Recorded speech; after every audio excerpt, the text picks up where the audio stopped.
கர்த்தருக்கு போதிக்கத்தக்க சிந்தை அப்படின்னா என்ன அர்த்தம்னா, கர்த்தருக்கு போதிக்கணும், கர்த்தருக்கு புதுசா நம்ம எதுவும் என்ன பண்ண தேவையில்லை, சொல்லித்தர தேவையில்லை. ஆனா கர்த்தர் என்ன செய்கிறார் என்று சொன்னால், ஒரு மனுஷனுக்குள் தன்னுடைய ஆவியை வைத்து அவனை சில சூழ்நிலைகளை பிரச்சனைகளை சந்திக்க அவர் என்ன பண்றாரு, போய் வைக்கிறாரு. ஆக்சுவலா சொல்ல போனா ஒரு கிறிஸ்தவனுக்கு, ஒரு விசுவாசிக்கு வருகிற ஒரு பிரச்சனை கூட தீமைக்கு ஏதோ முடியவே முடியாது. கர்த்தர் நான் உன்னை விட்டு விலகுவதும் இல்லை கைவிடுவதும் இல்லைன்னு சொன்னது நல்லா தெரியுமா? இது ஒரு சின்ன வசனம், ஆனா நிறைய பேருக்கு நல்லா தெரியாத வசனம் இருக்கு.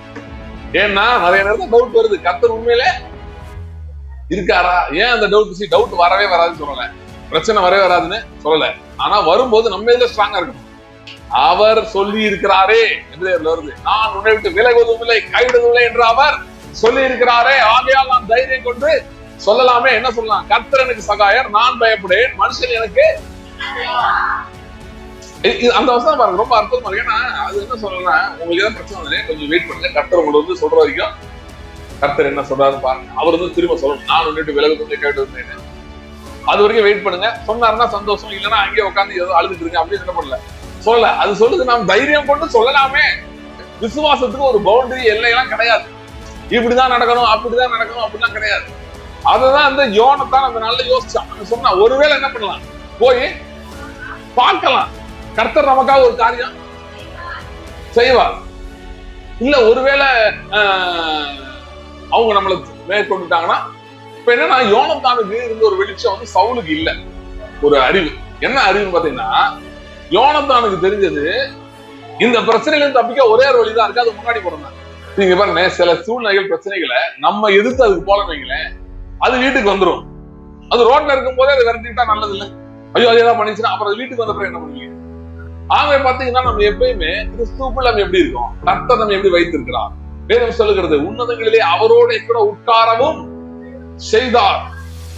நமக்கு அவருடைய ஆவியின் பட்டயத்தை கொடுத்திருக்கிறார், வசனமாகிய ஆவியின் பட்டயத்தை கொடுத்திருக்கிறார். நம்முடைய வாயின் வார்த்தைகளிலே கர்த்தர் வல்லமையை வைத்திருக்கிறார். நாம் பேசும்போது அற்புத அடையாளங்கள் நடக்கும். நாம் பேசும்போது சூழ்நிலைகள், எதிரான சூழ்நிலைகள் பின்னிட்டு திரும்பும். கர்த்தர் அப்படிப்பட்ட வல்லமை நம்ம மேல வைத்திருக்கிறதுனால நாம் அதை தான் கவனிச்சுட்டே இருக்க வேண்டும். இரவு பகலும் கர்த்தரை வைத்து தியானமா இருக்கணும்னா இதை தியானித்து கொண்டிருக்க வேண்டும். யோசுவாட்ட கர்த்தர் சொன்னாரு, இரவு பகலும் இதை தியானிச்சுட்டே இந்த வார்த்தையை ஏன் சொன்னாரு? இல்லைன்னா நீ கொஞ்சம் அந்த கவனம் சிதறிட்டனா உன் கவனம் யார் மேல போயிடும்? ராட்சசன் மேல போயிடும்.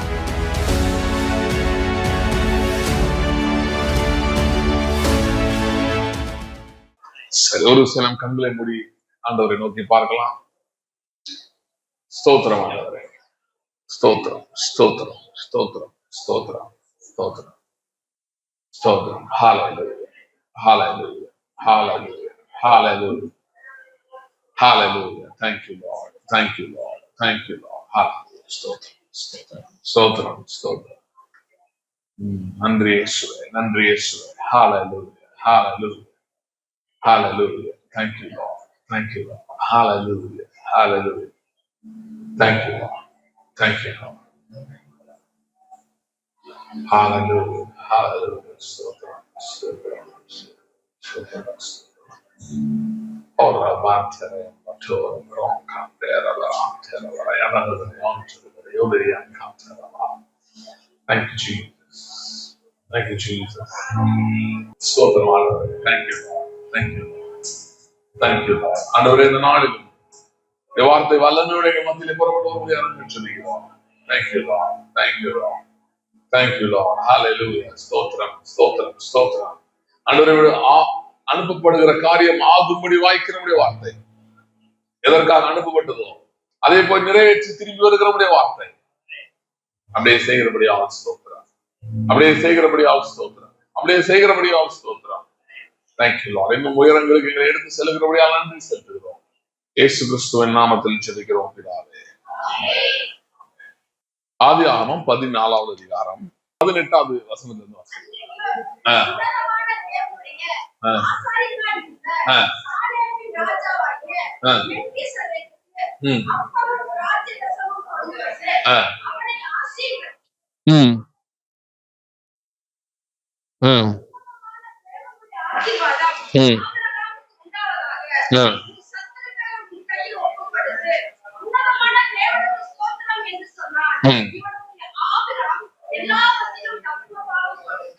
ஓகே, கலாத்தியர் 3:7.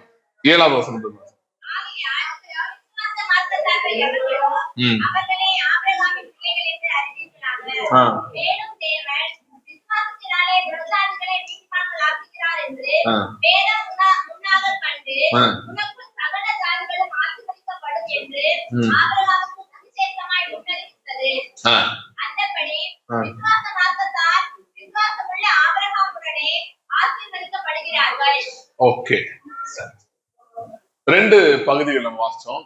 ஒண்ணு வந்து ஆதியாகமம் 14 அடுத்தது கலாத்தியர் 3 சரி. சோ ஆதியாகமம் 14 அதை வைத்து முதல் நான் உங்கள் மத்தியிலே பேச விரும்புகிறேன். ஆதியாகமம் 14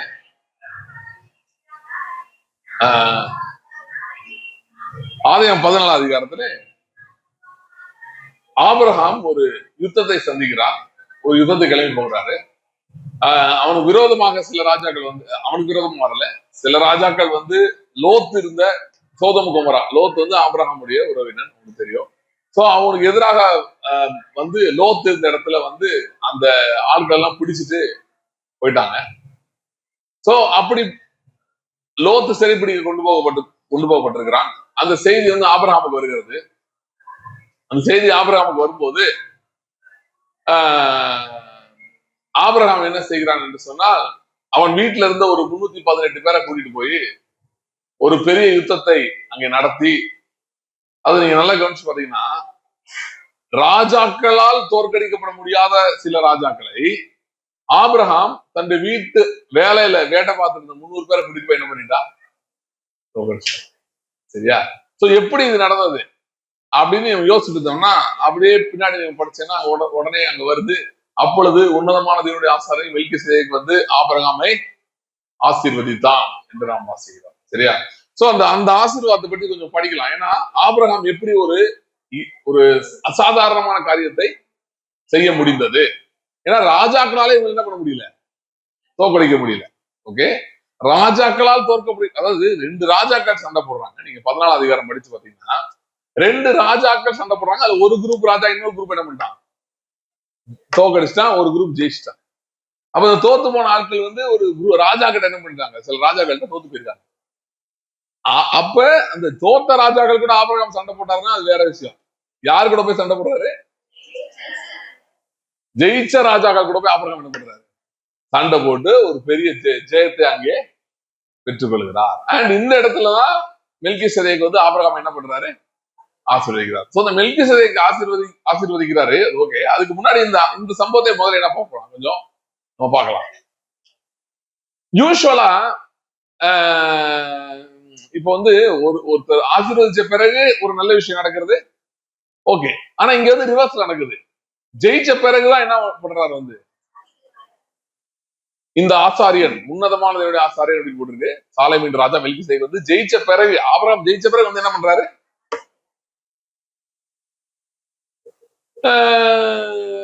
ஏன் இது ரொம்ப முக்கியம் அப்படின்னு பாத்தீங்கன்னா, நம்முடைய ஆசாரியன் யாரு, ஆண்டவராகிய இயேசு. அவர் எந்த முறைமைப்படி ஆசாரியன் தெரியுமா, மெல்கிசேதேக்கின் முறைமையின்படி ஆசாரியன். சோ அதனால இதை கொஞ்சம் நீங்க கவனிக்க வேண்டியது இருக்கு. என்ன இது கொஞ்சம் வித்தியாசமா இருக்கு அப்படின்னு சொல்லி. சோ ஜெயிச்ச பிறகு வந்து என்ன பண்றாரு, இதுக்குள்ள போறதுக்கு முன்னாடி முதல்ல ஒரு காரியம் நான் சொல்றேன் பாருங்களேன். சில நேரங்கள்ல கர்த்தர் வந்து நம்மளை ஆசீர்வதிக்கிறாரு, நம்ம நல்லா பேசுறாரு, நம்ம இடைப்படுறதெல்லாம் ஓகே. சில நேரங்களிலே கர்த்தர் நாம் சில இடங்களில் ஜெயத்தை எடுக்க வேண்டும் என்று விரும்புகிறார். நம்ம ஜெயத்தை எடுத்த பிறகு அவர் வந்து என்ன பண்றாரு, பொதுவா என்ன சொல்லுவாங்க, நம்மளால ஒண்ணும் முடியாதுங்க, ஆண்டவர் தான் என்ன பண்ணுவோம், நம்ம உதவி செய்யணும், ஆண்டவர் தான் நமக்கு எல்லாம் செய்யணும். ஆனா இந்த இடத்துல எப்படி வருது, ரிவர்ஸ்ல வருது. ஜெயிச்ச பிறகு வந்து ஆசீர்வாதி மெல்கிசேதேக்கு வந்து ஆசீர்வதிக்கிறார். சரியா?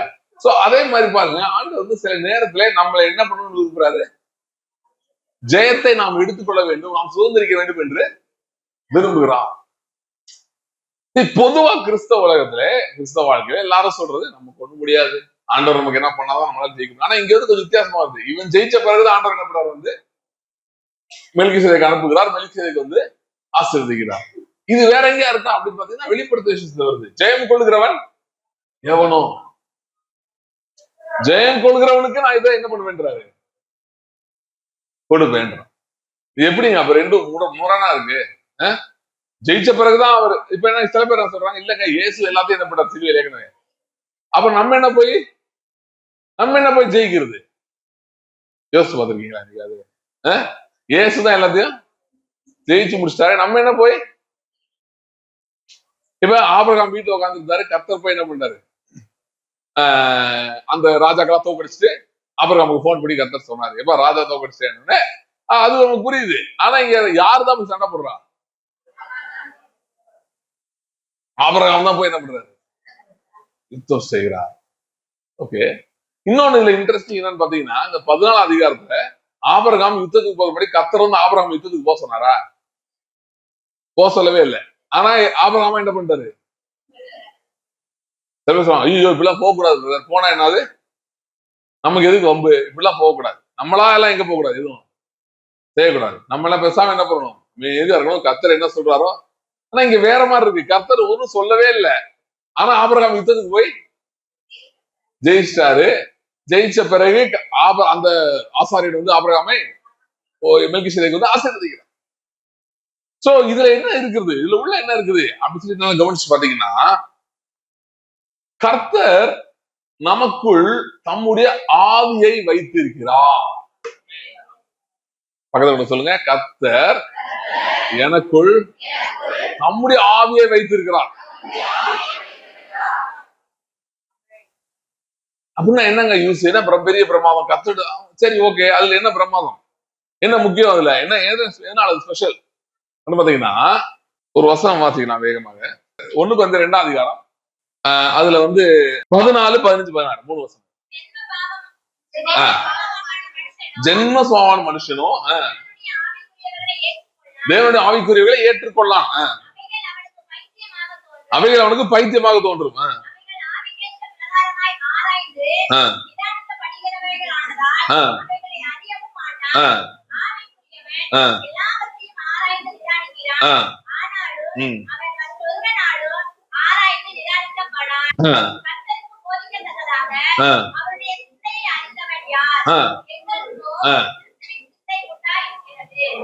யாருக்கு போதிக்கத்தக்கதாக போட்டிருக்கு?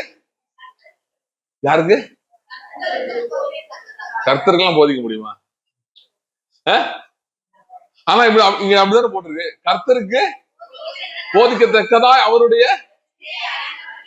அவருக்கு என்ன ஏதாவது தெரியாம இருக்குமா? நம்ம என்ன அவருக்கு போய் புதுசா போதிக்கிறது? கர்த்தருக்கு போதிக்கத்தக்கதா அவருடைய சிந்தை அறிந்தவன் யார்? எங்களுக்கோ கிறிஸ்துவின்.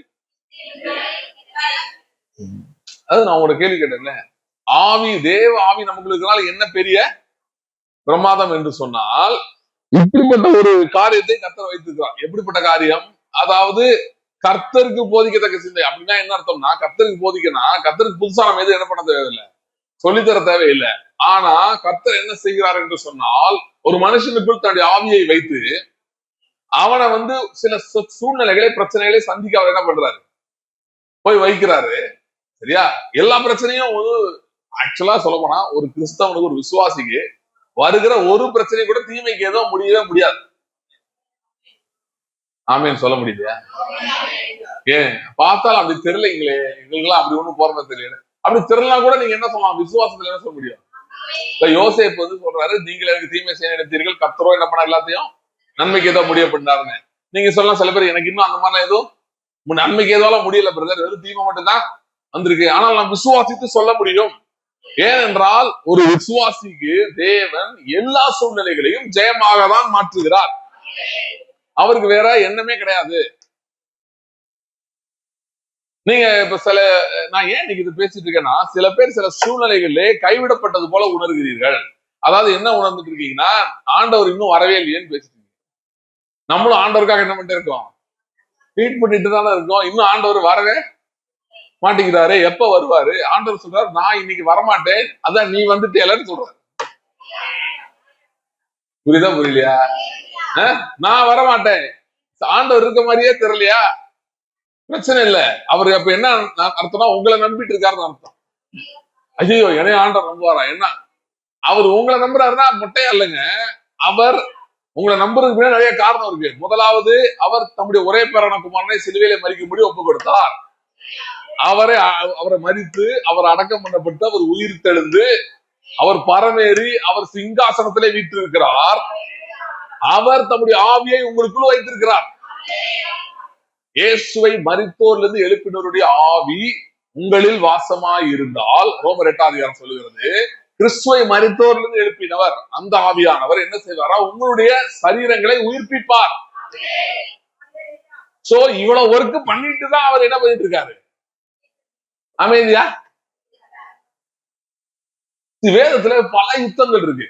கர்த்தர் பலவிதமான யுத்தங்களை நடப்பித்தார். நம்முடைய பிள்ளைகள் போவாங்க. ஆனா இன்னைக்கு நம்ம படிச்சோம் பாத்தீங்கன்னா ஒரு யுத்தம், இது மாதிரி சில யுத்தங்களும் வேதத்திலே உண்டு. என்னன்னா, கர்த்தர் அங்க நேரடியா யாரும் என்ன சொல்லவே இல்லை, நீ போய் யுத்தத்துக்கு போன்னு. இன்ஃபேக்ட் கர்த்தர் எப்ப தெரியுமா சொல்லுவாரு? யுத்தத்துக்கே போக பயந்து போயிருந்தா மட்டும்தான் என்ன சொல்லுவாரு? போப்பா நான் வர்றேன்பான்னு. சரியா? சில நேரத்துல வேதத்துல இருக்கிற தேவனுடைய பிள்ளைகள் விசுவாசத்திலே செயல்பட்டாங்க. அங்கெல்லாம் கர்த்தர் அவங்க என்ன சொல்ல தேவையில்லை, போன்னு சொல்ல தேவையில்லை. இன்னொரு யுத்தம் எனக்கு ரொம்ப பிடிச்ச ஒரு யுத்தம், அதை வாசிக்கலாம். 1 சாமுவேல் 14ஆம் அதிகாரம். அதுல முதல் வசனத்துல இருந்து கொஞ்சம் வாசிங்க.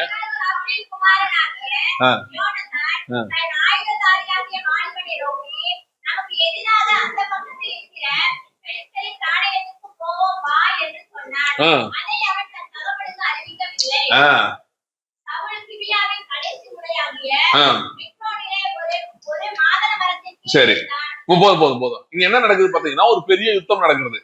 என்ன யுத்தம் அப்படின்னு பாத்தீங்கன்னா, பெலிஸ்தர் இஸ்ரவேலுக்கு எதிராக வந்து விட்டார்கள். சவுல் அப்ப ராஜாவா இருக்கிறாரு, வந்துட்டாங்க.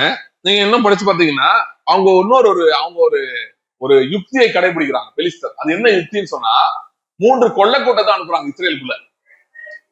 திருடங்களை எதுக்கு அனுப்புறாங்கன்னு நினைச்சீங்கன்னா, வீட்டுல போயிருக்க தங்கம் வெள்ளி எல்லாம் தூக்கிப்பான்னு என்ன பண்ணல, அனுப்பல. ஒரே கோல்.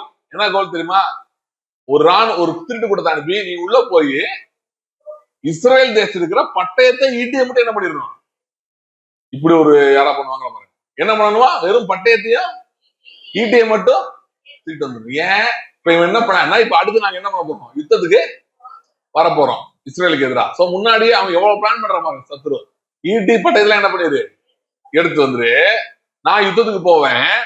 யுத்தத்துக்கு போனோடனே அவங்க இப்ப எது இல்லாம உட்காந்துருக்காங்க, ஈட்டியும் கிடையாது, பட்டயமும் கிடையாது. அப்ப யுத்தத்துக்கு எப்படி போறது? மண்வெட்டி இதெல்லாம் தான் இருக்கு, கடப்பாறை மண்வெட்டி இது இருக்கு. இதை வச்சுட்டு எப்படி யுத்தத்துக்கு போக முடியும்? அடுத்து ஒரு ஸ்ட்ராட்டஜி பண்றான். யுக்தி என்ன யுக்தி தெரியுமா? கொஞ்சம் ஆட்களை இங்க அனுப்பி விடுறான் பெலிஸ்தரை. எதுக்குன்னா, பிரெயின் வாஷ் பண்றதுக்கு, மூளை செலவை. அவங்க கிட்ட போய், இங்க பாரு, உங்ககிட்ட என்ன இல்ல, யுத்தமும் இல்ல, கத்தியும் இல்ல, ஆயுதமே இல்ல, நீ எப்படி யுத்தத்துக்கு இப்ப பேசாம என் கூட வந்துரு அப்படின்னு சொல்லி ஜனங்களே கொண்டு போய் என்ன பண்ணிட்டான், அங்க கொண்டு போய் வச்சுக்கிட்டான். இப்படி ஒரு யுத்தம் எங்கேயாவது நடக்குமா? இப்படி நடக்குது இங்க. இப்ப சவுல் என்ன பண்ண தெரியாம உட்கார்ந்து இருக்காரு, கருவாலி மரத்து கீழே உட்காந்து யோசிச்சுக்கிட்டே இருக்கிறார். ஏன்னா கத்தி இல்ல, பட்டயம் இல்ல, கூட்டமும் இல்ல. 600 பேர் இருந்தாங்களாம். அங்க பார்த்தா 2 மலை நிறைய என்ன இருக்கான், சத்ரு மலை நிறைய நிரம்பி இருக்கான். இங்க 600 பேர் இருக்காங்க. 600 பேர் வச்சுட்டு எப்படி போயிட்டு, அதுவும் பட்டயமும் இல்ல, ஈட்டியும் இல்ல. இருந்ததுலாம் சவுல்ட்டையும் அவன் வேலைக்காரன், அப்புறம் யோனத்தான் வேலைக்காரன், இவங்க 4 பேர்ட்ட தான் ஆயுதமே இருக்குது. இப்படி ஒரு சிச்சுவேஷன். இந்த யுத்தத்துல என்ன செய்வது? இப்ப இந்த மாதிரி யுத்தங்கள்லாம் பாத்தீங்கன்னா, இவங்களுக்கு ஜெபிக்க கூட முடியாத ஒரு யுத்தமா இருக்கு. என்னத்த ஜெபம் பண்றது கூட இவங்களுக்கு தெரியல. அப்படிப்பட்ட ஒரு சூழ்நிலை. அப்படிப்பட்ட சூழ்நிலையிலே யோனத்தான், இந்த அதிகாரம் படிச்சு பாருங்களேன். யோனத்தான் முதல் அதிகாரம், அதுல 6வது வசனம் வாசிங்க.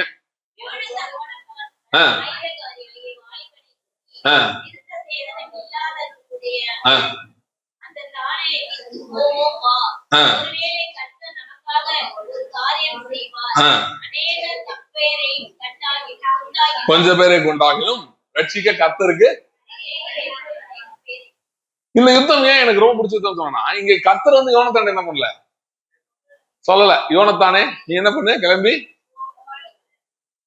அவன் சொன்ன லைன் ரொம்ப முக்கியம். அவன் சொல்றான், ஆயுததாரியை பார்த்து சும்மா யுத்தத்துக்கு போகணும்னு சொல்ல, என்ன சொல்றான் பாருங்களேன், விருத்த சேதனம் இல்லாத அந்த தானே இல்லாதவர்களுடைய அந்த தானியத்துக்கு. விருத்த சேதனம் என்பது கர்த்தருடைய உடன்படிக்கைக்கு அடையாளம்.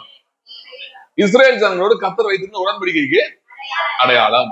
சோ அப்ப இவன் இப்ப மொத்தம் இந்த சூழ்நிலையை பார்த்துப்போம். இது எப்படி இருக்குன்னா, இன்றைக்கு பிசாசு செய்யறது போலதான் இருக்கு. பிசாசு என்ன செய்யறான் அப்படின்னு சொன்னா, தன் தந்திரங்களை பயன்படுத்தி, பிசாசுக்கு தந்திரத்தை தவிர வேற ஒண்ணுமே கிடையாது.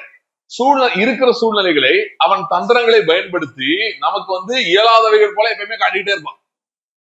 பிரச்சனை இல்லைன்னு சொல்ல, பிரச்சனை இருக்கு. ஆனா அது என்ன பண்றான், தன்னுடைய தந்திரங்களை பயன்படுத்தி ரொம்ப மோசமா, ரொம்ப இருக்கிறதோட ரொம்ப அதிகமா, இது தீமையாதான் முடியும், இது அழிஞ்சு போயிடும், இது நீ தோத்துருவ, ஜெயம் இருக்காதுன்றது போல என்ன பண்ணிட்டே இருக்கான்.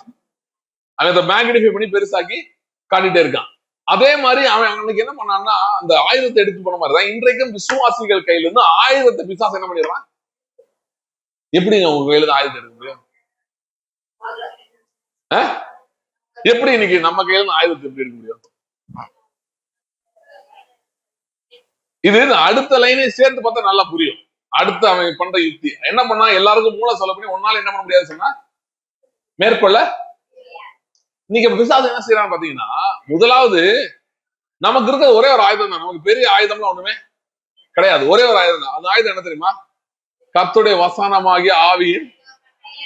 முதல்ல இத நிறைய பேரோட மனதுல இருந்து எடுத்து விடுகிறான். அதாவது பைபிள் படிப்பாங்க, ஆனா கர்த்தருடைய வார்த்தை சர்வ வல்லமை உள்ளது, அது சகலத்தையும் உருவாக்கக்கூடியது, ஒன்றுமில்லாத எல்லாத்தையும் கொண்டு வரக்கூடியது, இல்லாதவைகளை இருக்கிறது போல அழைக்கிறதுன்றதுலாம் நமக்கு என்ன ஆயிருது, அநேக நேரத்துல ஞாபகமே இருக்க மாட்டேங்குது, மறந்து போயிருது. அதை எடுத்து போட்டுறான். சோ கையில பட்டயம் இருக்கு, ஆனா யூஸ் இல்லாத மாதிரி ஆயிருது. அதோட இன்னொன்னு செய்யறான். அவன் என்ன செய்யறான் அப்படின்னு சொன்னா, நம்முடைய மனதிலே இந்த யுத்தத்தெல்லாம் ஜெயிக்கவே முடியாது, இந்த கிணறு நீ தாண்டவே மாட்ட, நீ எப்பயுமே இப்படிதான் இருப்ப, உன் வாழ்நாளெல்லாம் இப்படிதான் இருப்ப, இதை தாண்ட மாட்டேன்ற எண்ணங்களை மனதுல என்ன பண்ணி விடுகிறான், விதைத்து விடுகிறான்.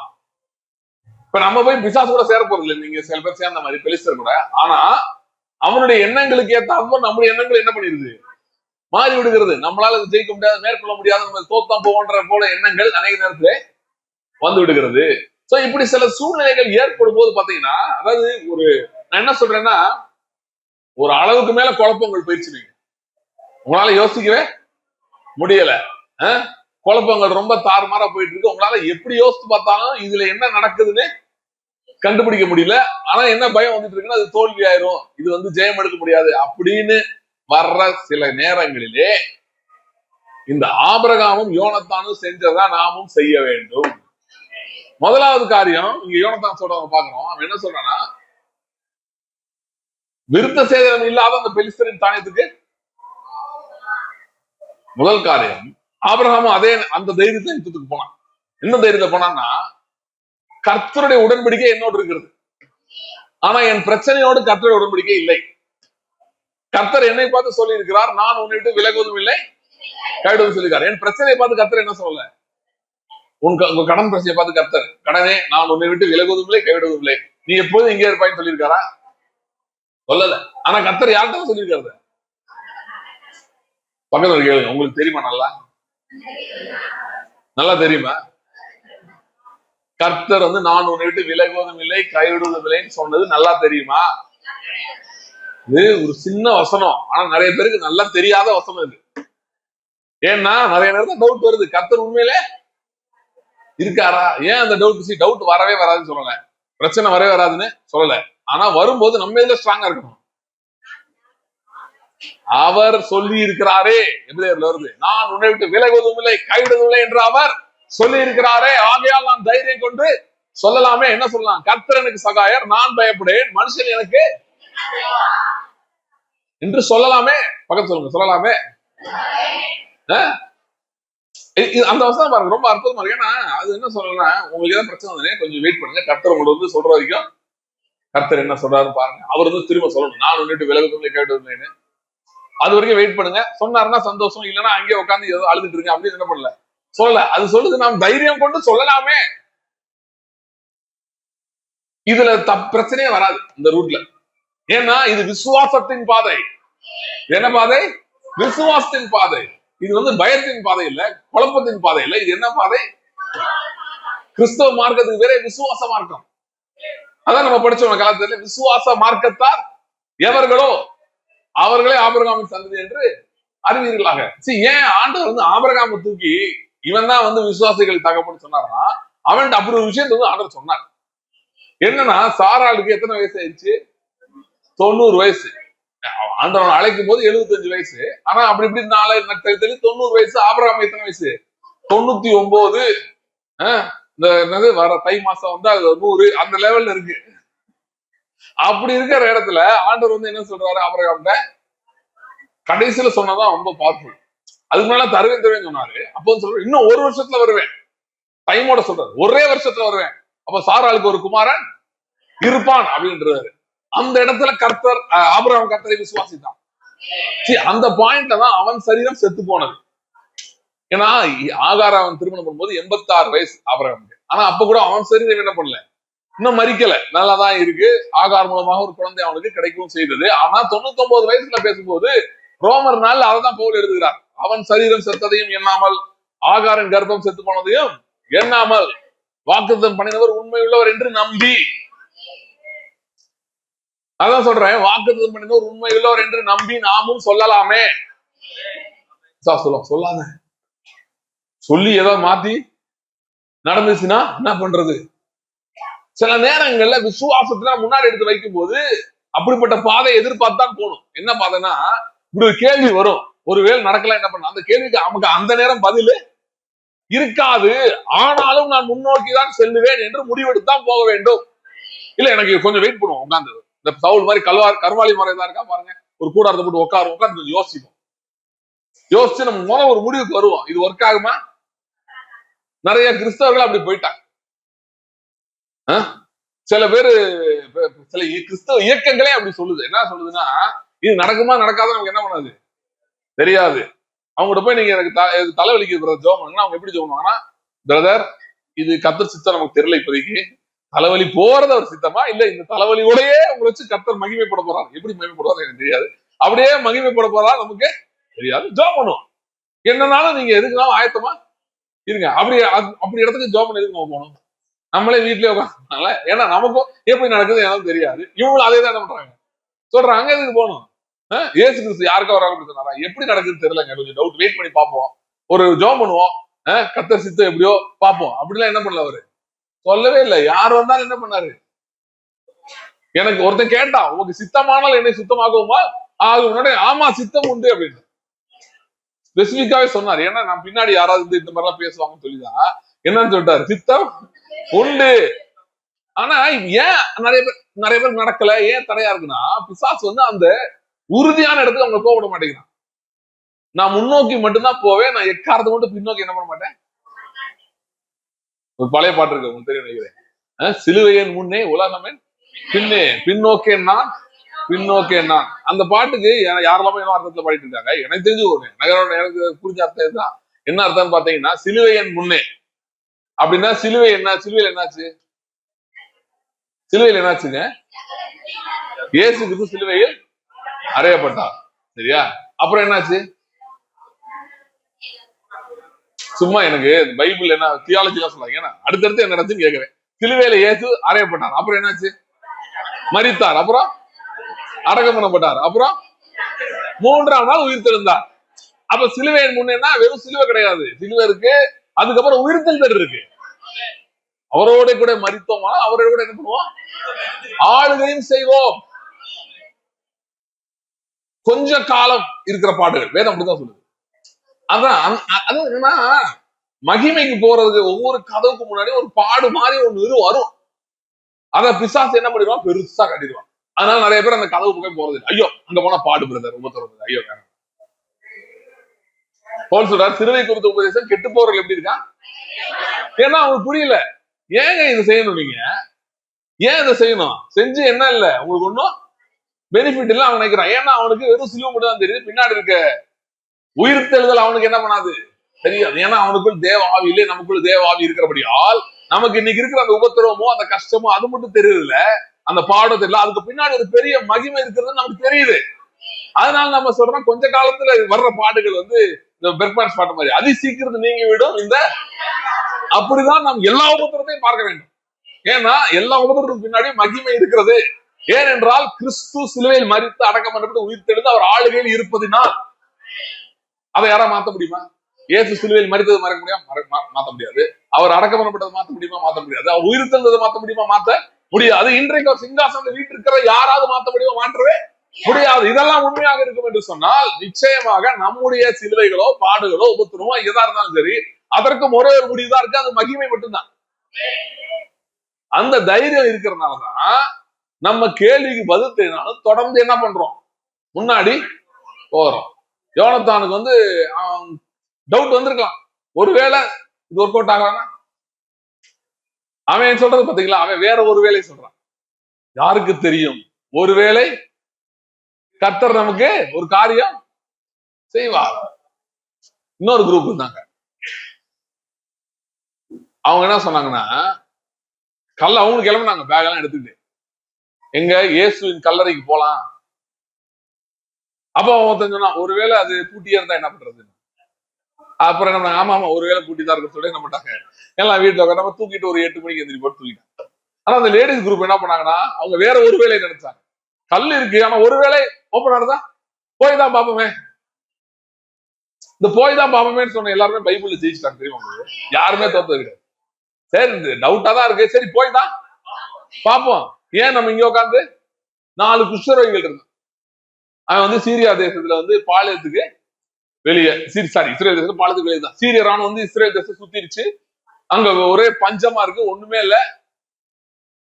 தீர்க்கதரிசி ஒரு வார்த்தை சொல்லியிருக்காரு. என்ன சொல்லியிருக்காருன்னா, நாளை இந்நேரம் தான் அற்புதம் நடக்கும்னு. ஆனா அதை கேட்ட எவனுக்குமே விசுவாசம் இல்லை. அந்த வார்த்தையே கேட்காத 4 பேருக்கு விசுவாசம் வந்துச்சு. ஆனா அது விசுவாசம் எப்பயும் பார்த்தீங்கன்னா எடுத்தோடனே விசுவாசம் மாதிரி வராது. ஒருவேளை எப்படி இருக்கலாமோ அப்படின்னு தோணும் சில நேரம். விசுவாசம் அப்படிதான் அனைவர்கிட்ட தூங்குகிறது. நம்ம அதை நிறைய நேரம் தள்ளி விட்டுறோம் அந்த எண்ணத்தை. ஒருவேளை கர்த்தர் அற்புதம் செய்ய முடியல, இப்படிதான் இருக்கு, இருந்தாலும் ஒருவேளை செய்ய முடியல. அது என்னன்னு தெரியல. பாருங்க, இந்த மாதிரி செய்திகள் இந்த பெண்களுக்கு தான் நிறைய புரியுது, ஆண்களுக்கு அவ்வளவு புரிய மாட்டேங்குது. அவங்க எப்பயுமே ஒருவேளை பூட்டி இருக்கும், அப்ப வீட்லயே இருப்போம். நானும் பார்த்தா நிறைய பேர் என்ன சொல்லுவாங்கன்னா, பிரதர் போலாம், ஆனா உறுதியா நடக்கும்னு உங்களுக்கு தெரியுமா? வேலைக்கு போங்க அப்படின்னா வேலை கிடைக்குமா? அதான் சரிங்க, கர்த்தர் நம்மோடு இருக்காரு, போய்தான் அப்படி போறது இல்லை நிறைய பேர். அதனால இது இங்க மட்டும் இல்ல, உலகத்துல இருக்க எல்லா ஆண்களும் அப்படிதான் இருக்காங்க. அது ஏன்னு தெரியல, ஜெபிக்கணும். சிலுவைக்கு அப்புறம் மாறிடுச்சு. சிலுவைக்கு முன்னாடி ஆண்கள் தான் நிறைய இருந்தாங்க, சிலுவைக்கு அப்புறம் பெண்கள் தான். எல்லா சபையிலும், இங்க மட்டும் இல்ல, அமெரிக்கால கூட பெண்கள் தான் அதிகமா இருக்காங்க சபையில. என்னன்னு தெரியல, அவங்களுக்கு ஒருவேளை கர்த்தர்ட்ட போய் பார்ப்போம். அந்த அம்மா எல்லாம் ரொம்ப கேட்டுச்சு பாத்தீங்களா, அதெல்லாம் எனக்கு அதிர்ச்சியா இருக்கு எப்பயுமே. ஏசுட்டு காணானிய ஸ்திரீ என் பிள்ளைக்கு சோகமாகணும்னு சொல்லுது. அதுக்கு அவர் சொல்றாரு, கொடுக்க முடியாதுன்றாரு. யாரு? ஏசு சொல்லிட்டாரு, கொடுக்க முடியாது. அந்த அம்மா ஏசுக்கு எதிர்த்து பேசு, இல்ல ஆண்டவரே, ஏதோ ஒரு அதிகாரிட்ட சொல்லலாம், சார் முடியாதுன்னா, சார் இல்ல சார் வேற ஏதாவது வாய்ப்பு இருக்கான்னு என்ன பண்ணலாம், அதிகாரிட்ட கேட்கலாம். ஏன்னா உங்களுக்கு தெரியல, உங்க மேல் அதிகாரிட்ட கேட்டு ஏதாவது செய்ய முடியுமா, செக் பண்ணி பாருங்க சார். நாங்க போய் ஹோட்டல்ல போய் கேட்போம், இது கொடுங்க, பரோட்டா இல்லைன்னா இல்லன்னா அவன் சொல்லுவான், சார் உள்ள போய் கேளுங்க சார், எதுக்கும் ஏதாவது இருந்தா ஒரு பரோட்டா 2 பரோட்டா என்ன சொல்லுங்க, ஒண்ணு கூட வாயில போய் கேட்க சொல்லுங்க. இட்லி இல்ல அப்படின்னா நிறைய பேர் இருந்தா செட் இட்லி வைக்கிறாங்களா, இப்ப 4 இட்லி 3 இட்லின்னு, அதுல சரி ஒரு இட்லி இருந்தா பாருங்க சார் அப்படின்னு சொல்றோம்ல. அந்த மாதிரி இந்த மாதிரி ஏசுகிட்டே பேசுது. இல்ல ஆண்டவரே, நாய்க்குட்டி என்ன பண்ணுவோம், கீழே விடுறது. உடனே ஏசு சீட்ல இருந்து எந்திரிச்சிட்டாரு, உன் விசுவாசம் பெரியது, நீ என்ன பண்ணலாம் போ. அப்ப விசுவாசம் எப்படி ஒர்க் ஆகுது பாருங்களேன். அது ரூல்ஸ் எல்லாம் தாண்டி தான் என்ன பண்ணுது, ஒர்க் பண்ணுது. எல்லா கணக்கையும் தாண்டி தான் ஒர்க் பண்ணுது. ஆகவே விசுவாசத்துக்கு ஒரு பவுண்டரி எல்லையெல்லாம் கிடையாது. இப்படிதான் நடக்கணும், அப்படிதான் நடக்கணும், அப்படிலாம் கிடையாது. அததான் யோனத்தான் அந்த நாள்ல யோசிச்சான். அவன் சொன்னா, ஒருவேளை என்ன பண்ணலாம், போய் பார்க்கலாம், கர்த்தர் நமக்காக ஒரு காரியம் செய்வார். இல்ல ஒருவேளை அவங்க நம்மளை மேற்கொண்டுட்டாங்கன்னா, இப்ப என்னன்னா, யோனத்தானுக்கு இருந்த ஒரு வெளிச்சம் சவுலுக்கு இல்ல. ஒரு அறிவு, என்ன அறிவுன்னு பாத்தீங்கன்னா, யோனத்தானுக்கு தெரிஞ்சது இந்த பிரச்சனையில தப்பிக்க ஒரே ஒரு வழிதான் இருக்கு, அது முன்னாடி போறதான். சவுல் என்ன பண்ணி உட்காந்து என்ன பண்ணிட்டே இருக்காரு, பேசிட்டே இருந்தா கொஞ்ச நேரத்துல என்ன ஆகும், நீங்க பாருங்க, சில சூழ்நிலைகள் பிரச்சனைகளை நம்ம எதிர்த்து அதுக்கு போல வைங்களேன், அது வீட்டுக்கு வந்துடும். அது ரோட்ல இருக்கும் போதே அதை விரட்டிட்டா நல்லது இல்லை. ஐயோ அது ஏதாவது பண்ணிச்சுன்னா அப்புறம் வீட்டுக்கு வந்த பிறகு என்ன பண்ணுவீங்க, புரியுதா? அதனால என்ன பண்ணுங்க, அது வெளியே இருக்கும் போதே, அதாவது இப்ப இங்க இருக்கிறவங்கள யாருக்காவது ஒரு எக்ஸாம்பிள் கொடுக்குறேன். சொந்த வீடு இல்லைன்னா அப்படி ஒன்றும் பிரச்சனை இல்லை அப்படின்னு சில பேர் இருப்பீங்கல்ல. இப்பவே சொந்த வீட்டுக்கு ஜோம் ஆரம்பிச்சிருங்க. நாளைக்கு வந்து சொந்த வீடு இருந்தாதான் அப்படின்னு வர்றதுக்கு முன்னாடி என்ன பண்ணிருங்க. புரியுதா நான் சொல்றது விளக்கம் என்னன்னு? இப்போ ஒரு வேலையில இருக்கீங்க, உங்களுக்கு ஒரு எடுத்துக்காட்டு 10,000 ரூபாய் சம்பளம். 10,000 வச்சு என்ன பண்றீங்க? குடும்பத்தை ஓட்டிட்டு இருக்கீங்க. உங்களுக்கு 20,000 இருந்தாதான் ஓட்ட முடியும்னு அவசியம் இல்லை. ஆனா இப்பவே 20,000க்கு ஜோம் ஆரம்பிச்சிருங்க. நாளைக்கு 20,000 இருந்தாதான் உட்காந்து ஐயோ ஆண்டவரேன்னு கத்துறதுக்கு பதில இன்னைக்கு என்ன பண்ண ஆரம்பிச்சிருங்க. இப்படிதான் விசுவாசம் செயல்படுகிறது. அது முன்கூட்டியே பார்க்கணும். உடன்படிக்கைக்குள்ள எனக்கு என்ன இருக்கு அப்படின்னு பார்த்துட்டு அதை இன்னைக்கே நான் என்ன பண்ணுவேன்? சுதந்திரிப்பேன். இன்றைக்கே நான் ஜெபிக்க ஆரம்பிப்பேன் அப்படின்னு இது இப்படி இந்த மாதிரி காரியம் நான் பேசிட்டு இருக்கேன். இன்னைக்கு யோனத்தான் தான் பார்த்தான். இப்போதைக்கு நமக்கு பிரச்சனை இல்லை, நல்லா இருக்க மாதிரி தான் இருக்கு. இங்க இருந்தா உட்கார்ந்து இருக்கலாம், கருவாளி மரத்துக்குள்ள ஏதாவது மாதள மரமா ஏதோ மரம் பக்கத்துல உட்காந்து பழத்தை சாப்பிட்டுட்டு என்னட்டே இருக்கலாம், உட்காந்தே இருக்கலாம். ஆனா நம்ம என்னவும் பண்ணலாம், விருத்த சேதனம் இல்லாத அந்த பெலிஸ்தரின் தானியத்துக்கு போகலாம். விருத்த சேதனம் இல்லாத இந்த சூழ்நிலை, இந்த பிரச்சனை, இதுக்கு எதிராக நான் இப்பவே என்ன பண்ண போறேன்? நான் ஜெபிக்க போகிறேன், நான் எதிர்த்து பேச போகிறேன். நான் சொன்ன மாதிரி தைரியம் கொண்டு சொல்லலாமே, கர்த்தர் எனக்கு சகாயர், நான் பயப்படேன், மனுஷன் எனக்கு என்ன செய்வான் என்று சொல்லலாமே. பாத்தீங்கன்னா அங்க ஒரு பாட்டு ஓடிட்டே இருக்கு. ஆனால் நம்ம என்ன பண்ணிருக்கோம்? பேசிட்டே இருக்கோம். பாத்தீங்களா? இப்படிதான் இருக்கணும்னு சொல்றேன். பாட்டு ஓடிச்சு என்ன பண்ணிடக்கூடாது? ஆஃப் பண்ணிடக்கூடாது. பிசாசு பாட்டை போட்டு விடுவான், அவன் அப்படிதான் பண்ணுவான். வேற பாட்டு, உங்களுக்கு பிரச்சனை, ஐயோ என்ன பண்ண போற, ஐயோ ஐயோ இந்த யுத்தத்துக்கு நீ வராத, நீ தோத்து போயிருவ, நீ ஜெயிக்கவே மாட்ட அப்படி சொல்லிட்டே தான் இருப்பான். நம்ம என்ன பண்ணக்கூடாது? அதை பத்தி உலகத்தில் இருக்கிறவனிலும் உங்களில் இருக்கிறவர் பெரியவர். நான் பாத்தீங்கன்னா சின்ன பிள்ளைல இந்த பிசாசு விரட்டுறது இதெல்லாம் பார்க்கும்போது அது ரொம்ப பயங்கரமா இருக்கும். அது இல்லாம பேசும். சில பிசாசு எல்லாம் விட்டா, சினிமா விட்டா நல்லா நடிச்சிரு போல. ஏன்னா டயலாக் விடும், பயங்கரமா விடும். நான் அங்க இருந்து வந்தேன், இங்க இருந்து வந்தேன், மெகா சீரியல் மாதிரி கதை சொல்லிட்டு இருக்கோம். நாங்க யாருன்னா, நாங்க 2 பேரும் அங்க போனோமா, வெள்ளத்துல போனோமா, அப்படியா இப்படியா அப்படின்னு சொல்லிட்டு இருக்கோம். அப்புறம் மிரட்டது போனோம். இப்படிதான் நான் பாத்துருக்கேன். நான் பிசாசு சின்ன பிள்ளையா இருக்கும்போது பாத்துருக்கேன். பெரியது போல பிசாசுனா பயங்கரம் அப்படிலாம் நான் நினைச்சிட்டு இருக்கேன். அப்புறம் ரொம்ப நாள் கழிச்சு கர்த்தர் எங்க சில சத்தியங்கள்லாம் சொல்லி கொடுத்த பிறகு ஒருத்தருக்கு பிசாசு பிடிச்சிருச்சு.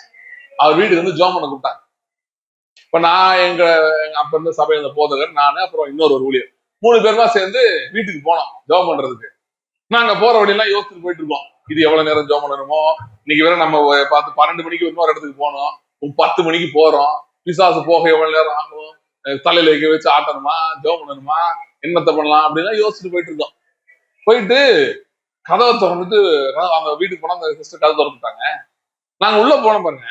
உள்ள போனனே அந்த நபருக்கு சேர்ல உட்கார்ந்து இருந்தாரு இந்த பிசாசு. அவர் எங்களை பார்த்துட்டு இருந்தா இப்படி மூடிக்கிட்டாரு, கண்ணை இப்படி மூடி திரும்பிட்டாரு.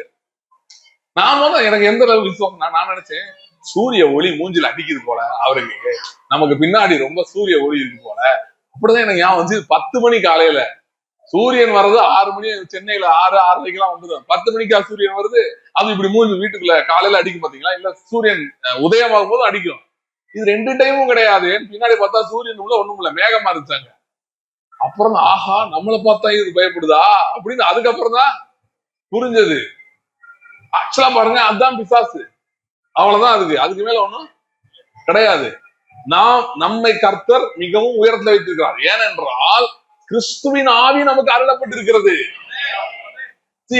அது ஏன் பிசாசு உங்களை வந்து பயமுறுத்த பாக்குறான்? அவன் எதை வச்சு பயமுறுத்துறான்னா, கிறிஸ்து இல்லாம நீங்க யாருன்றத உங்களுக்கு ஞாபகப்படுத்திட்டே இருப்பான் டெய்லி. நல்லா கவனிங்க, முக்கியமானது. அவன் என்ன ஞாபகப்படுத்துவான்? கிறிஸ்து இல்லாம நீங்க யாரு, அவரை விட்டுட்டா என்ன, எப்படி அதை ஞாபகப்படுத்த முடியும்னு நினைக்கிறீங்க?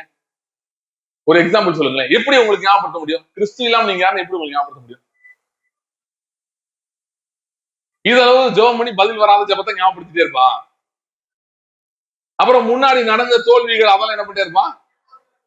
சில மனுஷர்கள் உங்களை பயமுறுத்துறது, மிரட்டுறது, அதெல்லாம் என்ன பண்ணிருப்பான், ஞாபகப்படுத்திட்டே இருப்பான். அப்புறம் மற்றவங்க கதை சொல்லியிருப்பாங்கல்ல, அவங்களுக்கு எப்படிலாம் நடந்துச்சு, எப்படி அவங்க பிரச்சனை எல்லாம் வந்து எப்படி அவங்க அழிஞ்சு போனாங்க, இந்த கதையெல்லாம் கேட்டிருப்பீங்க. அதையெல்லாம் என்ன பண்ணுவான், சொல்லுவான். நியூஸ் பேப்பர்ல படிச்சதெல்லாம் என்ன பண்ணுவான், இப்படி அதையாவது உங்க மைண்ட்ல வந்துகிட்டே இருக்கும். இதெல்லாம் வந்துகிட்டே இருந்தா நமக்கு என்ன ஆயிரும்?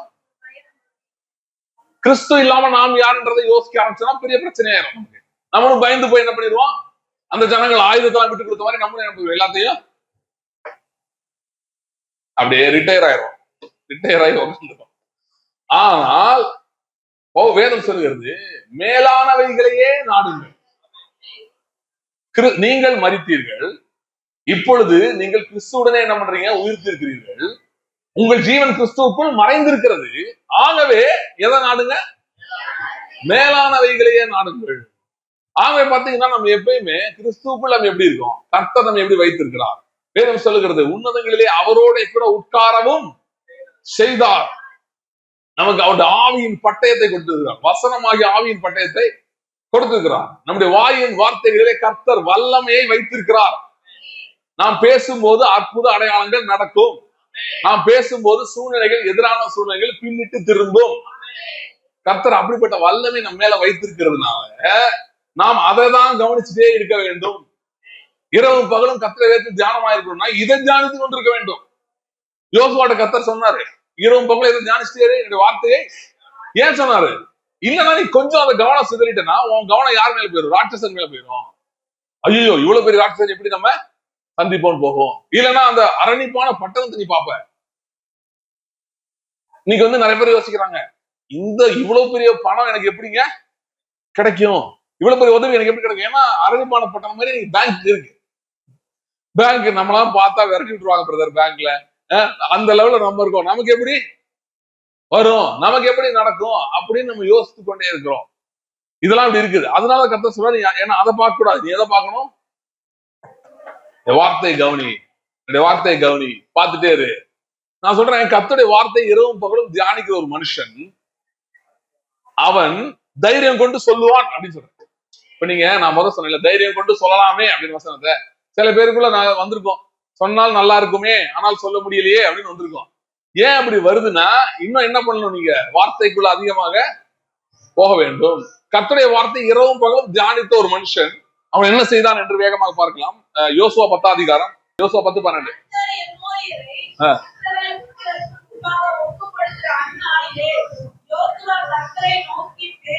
காஃபி வேணும், இல்லைன்னா சுடு தண்ணி ஏதாவது.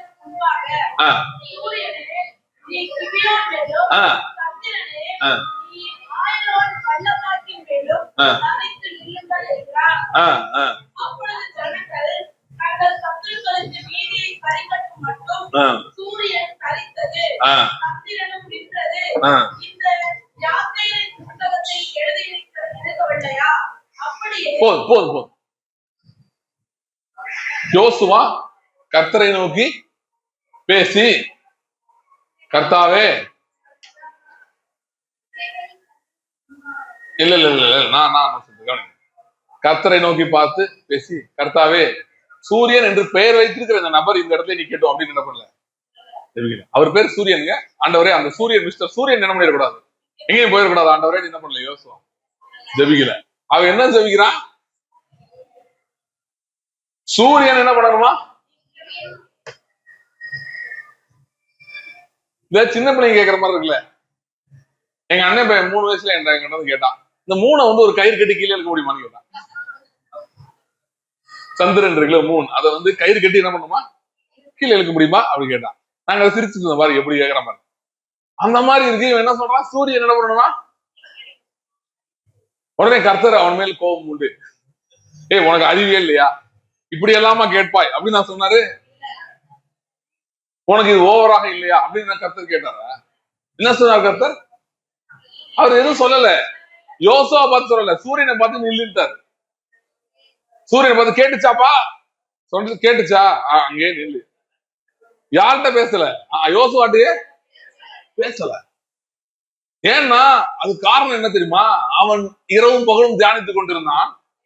அவன் தியானித்துக் கொண்டிருக்கும் போது என்ன நடந்துச்சுன்னா, அவனுக்குள்ள விசுவாசம் பெருக ஆரம்பித்தது. அவன் தன்னுடைய கர்த்தர் எப்படிப்பட்டவர் என்று அறிய ஆரம்பித்தான். எப்படிப்பட்ட கர்த்தர் அவர்? நம்ம 14 படிச்சோம் பாத்தீங்களா? ஆதியாகமம் 14 என்ன போட்டது? மெல்கிசேதேக்கு வந்து என்ன ஆசீர்வதித்தான்? வானத்தையும் பூமியையும் உடையவராகிய கர்த்தருடைய ஆசீர்வாதம் ஆபிரகாமுக்கு உண்டாவதாக. அப்ப என்ன என்ன அறிகிறோம் என்று சொன்னால், இந்த தேவன் வானத்தையும் பூமியையும் உண்டாக்கினார். அவரால் செய்யக்கூடாத அதிசயமான காரியம் ஒன்றுமே இல்லை. அப்படிப்பட்ட தேவன் எனக்கு முன் என்னோடு உடன்படிக்கை செய்திருக்கிறார். அப்படிப்பட்ட தேவன் என்னோடு உடன்படிக்கை செய்து என்னை பார்த்து சொல்லுகிறார், நான் உன்னை விட்டு விலகுவதும் இல்லை கைவிடுவதில்லை என்று சொல்லுகிறார். அவர் சொல்லி இருக்கிறார், உயிரோடு இருக்கும் நாளெல்லாம் ஒருவனும் உங்க முன்பாக எதிர்த்து நிற்பது இல்லை. அப்புறம் சொல்லியிருக்காரு, யோசுவாட்ட சொல்லிருக்காரு, நான் மோசையோடு இருந்தது போல உன்னோடும்.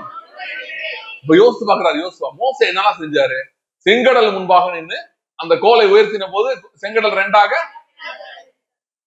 நீங்க நல்லா கவனிச்சீங்கன்னா, மோசை வந்து செங்கடல் சம்பந்தம் ஆண்டவர்கிட்ட போய் முறையிடும் போது ஆண்டவர் ஏன்ட்டே முறையிடுறேன்னு கேட்கிறாரு. மோசை கேட்கலாம்ல, உங்ககிட்ட முறையிடாம யார்கிட்ட, உங்க பக்கத்து வீட்டுக்கார்ட்ட முறையிடுறது அப்படின்னு கேட்கலாம்ல, உங்ககிட்ட தான் ஆண்டவரை முறையிடணும்னு. ஆண்டவர் அதவே கொஸ்டின் பண்றாரு, ஏன் என்கிட்ட என்னங்க வம்பா போச்சு, நாங்களே ஏதோ கஷ்டப்பட்டு குரூப் அடிபட்டு ரொம்பல போட்டு இருக்கோம், ஆண்டவர் தான் ஏதாவது, அவர் தான் ஏதாவது பார்த்து பண்ணிட்டு இருக்கோம். அவர்கிட்ட போய் கேட்டா அவர் என்ன சொல்றாரு? ஏன் என்கிட்ட கேட்கிற, அப்ப யார்கிட்ட கேட்கறது? அவர் சொல்றாரு, உனக்குள் நான் என் ஆவியை வைத்து விட்டேன், you have my spirit inside of you. What's your problem? ஆகவே நீ என்கிட்ட என்ன பண்ணவும் தேவையில்லை. ரொம்ப பிடிச்ச மார்க் 11:23-24 சொல்லுது, எவனாகிலும் இந்த மலையை பார்த்து பெயர்ந்து தள்ளுண்டு சமுத்திரத்திலே போ என்று சொல்லி தான் சொன்னபடியே நடக்கும் என்று தன் இருதயத்தில் சந்தேகப்படாமல் விசுவாசித்தால், நான் சொன்னபடியே அவனுக்கு ஆகும் சொல்லல, அவன் சொன்னபடியே அவனுக்கு ஆகும். He shall have whatever he says. அவன் என்ன சொல்கிறானோ அதன்படி அவனுக்கு ஆகும். நிறைய பேர் சொல்றாங்க கடைசி கால அசைவு, இதுதான் அசைவு. ஆண்டவர் இப்படிப்பட்ட ஒரு குரூப் தான் எழுதி கொண்டிருக்காரு. எப்படிப்பட்ட குரூப்னா, யோசுவாவை போல இருக்கிறவர்கள். சும்மா பேர் மட்டும் யோசுவா சந்ததி அப்படின்னு வச்சா பத்தாது. யோசுவா மாதிரி விசுவாசத்துல என்ன பண்ணணும், வளர வேண்டும். அப்படிப்பட்ட ஒரு குரூப் ஆண்டவர் எதிர்பார்த்துட்டு இருக்காரு. இப்ப எல்லாருமே எப்படி இருக்காங்கன்னா, ஆண்டவர் என்ன செய்யறோ செய்யட்டும் பிரதர் அப்படின்னு இருக்காங்க. அவர் எப்படி இருக்காருன்னா, நீ என்ன செய்யறியோ செய்யட்டும் பிரதர் அவர் இருக்காரு. நம்ம என்ன சொல்லிட்டு இருக்கோம், ஆண்டவரே நீர் என்ன செஞ்சாலும் கர்த்தர் மாற்றி கொண்டிருக்கலாம். இந்த வருஷத்துல எத்தனை பேர் விசுவாசிக்கிறேன், கர்த்தர் இந்த சபையை அடுத்த இடத்துக்குள்ள கொண்டு வருவார். You shawl have what ever you say. நீங்கள் சொன்னபடியே உங்களுக்கு ஆகும். அதனால பார்த்து சொல்லுங்க, என்ன தேவை சொல்லாதீங்க போய் என்ன இதெல்லாம் நடக்கவா போகுது அப்படின்னு. விசுவாசுக்கு துணை போறதுக்கு நிறைய பேர் இருக்காங்க. நம்மளும் போய் என்ன பண்ணிடுறாங்க, நிறைய அவனுக்கு பெரிய சப்போர்ட் குரூப் இருக்கு. அவன் சொல்றதே சொல்லிட்டு இருப்பான், ஒண்ணும் நடக்காது. அதெல்லாம் வாய்ப்பே இல்லை. இந்த சொன்னால பலகனையவே உண்டாக்குனாலும் இது நடக்குமா? எலிசாட்ட கேட்டான், அப்படியே கொட்டினாலும் நடக்குமா? நடக்காது. அது மாதிரி நிறைய பேர் இருக்காங்க. நம்ம அந்த குரூப்ல என்ன பண்ணிடக்கூடாது. பக்கத்துல சொல்லுங்க, பிரச்சனை ரொம்ப அதிகமானா அதிகபட்சம் உங்களுக்கு என்ன பெர்மிஷன் இருக்குன்னா, வாயை மூடிக்கொண்டு இருக்கணும். என்ன பண்ணிடாதீங்க அவசரப்பட்டு. இல்ல நான் முன்னாடி எப்படிலாம் பேச பரவாயில்ல, நேற்று வரைக்கும் பேசினா கூட பரவாயில்ல, அது என்ன பண்ணிருங்க, ஃபைல் எல்லாம் கிளியர் பண்ணிருங்க, அழிச்சிரு, டெலிட் பண்ணிருங்க. நேற்று முடிஞ்சு போச்சு. இன்னையில இருந்து ஒரு தீர்மானம். என்ன தீர்மானம்? என்ன ஆனாலும் என்ன பண்ண மாட்டேன், வாயை திறந்து கர்த்தர் எனக்கு சொன்னதுக்கு எதிராகவோ வாக்குத்தத்தங்களுக்கு என்ன பண்ண மாட்டேன், பேச மாட்டேன். அமைதியா வேணா வாய மூடிட்டு இருந்துக்கிறேன். ஆனா எதிர்த்து என்ன பண்ண மாட்டேன். ஆனா ஒண்ணு சொல்லவா, கர்த்தருடைய வார்த்தை நீங்க தியானிக்க ஆரம்பிச்சீங்கன்னா நீங்க வாயை மூடிட்டு இருக்க மாட்டீங்க. வாயை திறந்து கர்த்தரை துதிக்க ஆரம்பிப்பீர்கள், ஸ்தோத்தரிக்க ஆரம்பிப்பீர்கள். யோசேப்பு சொன்னது போல தீமை நன்மையாய் மாற்றுகிறவர் என்று உறுதியாய் நீங்கள் சொல்ல ஆரம்பிப்பீர்கள். தைரியமா முன்னாடி போன எல்லாருமே ஜெயித்தார்கள். யோசுவா ஜெயித்தார், அந்த 4 குஷ்டரோகிகள் ஜெயித்தார்கள். பக்கத்துல சொல்லுங்க, அந்த குஷ்டரோகியே ஜெயிச்சாங்க, நம்மளால ஜெயிக்க முடியாது. தெரியும், அவங்க கர்த்தருடைய வார்த்தையை கேட்கவே இல்லை. கேட்காதவங்க என்ன பண்ணாங்க, ஒரு ஒரு லக்கு அப்படின்ற மாதிரிதான், கெஸ் வந்தா வருது வராட்டி போது போனோம்னு என்ன பண்ணிட்டான், ஜெயிச்சிட்டான். அப்ப நம்மளால ஜெயிக்க முடியாதா? நம்ம கர்த்தர் வந்தா வருது வராட்டி போதுன்னு சொல்லல, நிச்சயமா நான் உன்னோடு இருப்பேன், நான் உன் கூட வருவேன், நான் உன்னிட்டு விலகுவதும் இல்லை கைவிடுவதும் இல்லை என்று சொல்லி இருக்கிறார்.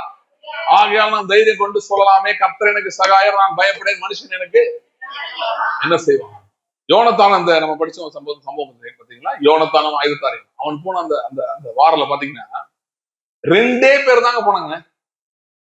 பட்டயமும் இல்ல, ஈட்டியும் இல்ல, ஒண்ணுமே இல்லை. ஆனா 2 பேர்ட்ட 2 பட்டயம், அதை மட்டும் எடுத்துட்டு போய் 2 மலையில் இருந்த பெலிஸ்தருடைய சேனைகளை கலங்கடித்தார்கள், முறியடித்தார்கள், ஜெயத்தை பெற்றுக் கொண்டார்கள். ஹல்லேலூயா. தேவன் இந்த நாட்களிலே is leading you to improbable victories. அதாவது நீங்க கணக்கு பண்ண முடியாத, யோசிச்சு பார்க்க முடியாத எப்படிப்பட்ட ஜெயங்களுக்கு கொண்டு போறேன்னா, நீங்க உட்கார்ந்து யோசிச்சு பார்த்தாலும் உங்களால புரிஞ்சுக்க முடியாது. எப்படி நடந்துச்சு, இப்படி நடந்திருக்குமா, அப்படி நடந்திருக்குமா, நீங்க என்ன கணக்கு பண்ணாலும் உங்களுக்கு என்ன பண்ண முடியாது, கண்டுபிடிக்கவே முடியாது. அப்படிப்பட்ட இடத்துக்கு கர்த்தர் உங்களை எடுத்து செல்கிறார். இந்த நாட்களுக்கு ஒரே தீர்க்கதரிசன வசனம், அதை விட்டு வாசி நம்ம ஜெபிக்கலாம். எபிரேயர் 11ஆம் அதிகாரம் 33, 34. எபிரேயர் 11.